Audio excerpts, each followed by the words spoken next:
خوشگلای عزیزم، امروز مشتری نیلای جونمون اومدن تا نارنجی های ریشه موهاشون رو بگیریم، یه تغییر رنگ اساسی به لایتاشون بدیم تا تو چهرهشون ببینیم چقدر تغییر ایجاد میشه.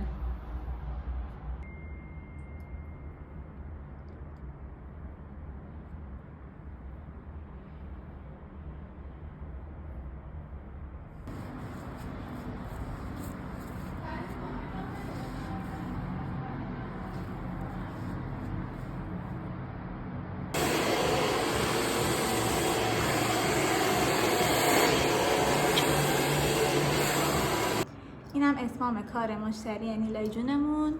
نارنجای موهاشون گرفته شد، مشاشون رنگش تغییر کرد، از اون زردی در اومد. انشالله که خودشون هم خوششون اومده باشه. نظرتون چیه عزیزم؟ خیلی عالیه، دستتون